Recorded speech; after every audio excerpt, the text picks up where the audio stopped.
แม้ลมฝนท้าทองผู้ใส่บนฟ้าครามที่กลายเป็นหมอกมัวหัวใจฉันยังไม่หวาดกลัว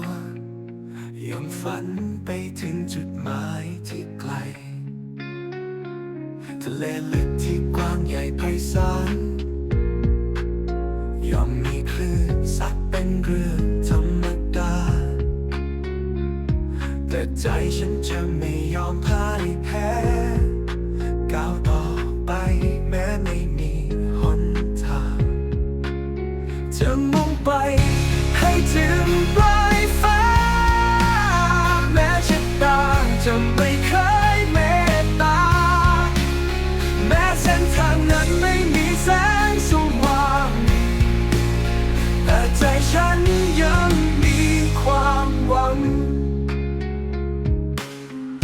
คลื่นลมไม่อาจทำให้หวั่นชีวิตอาจล้มลงตรงไหนไม่สำคัญฉันยังยืนหยัดจะก้าวไปฟ้าครามยังรอให้ฉันไป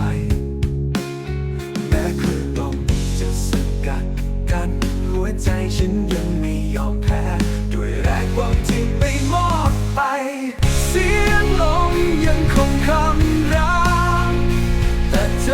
ฉันยังคงฝ่าฟันจะสู้ไปตามเส้นทางแม้ว่าโชคชะตาไม่เป็นใจ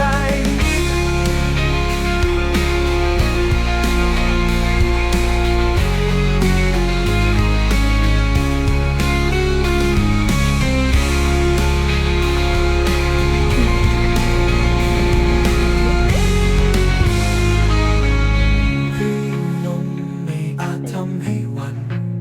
ชีวิตอาจล้มลงตรงไหนไม่สำคัญ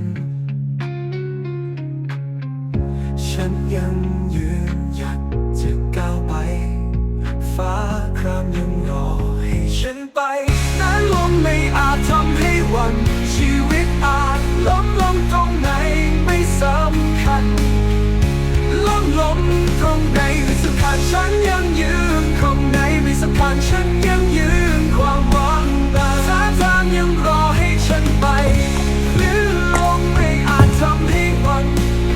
ชีวิตอาจล้มลงตรงไหนไม่สำคัญฉันยังยืนหยัดจะก้าวไป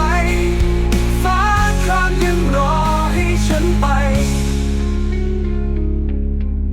แม้คลื่นลมจะสกัดกันหัวใจฉันยังไม่ยอมแพ้ด้วยแรงหวังที่ไม่หมดไป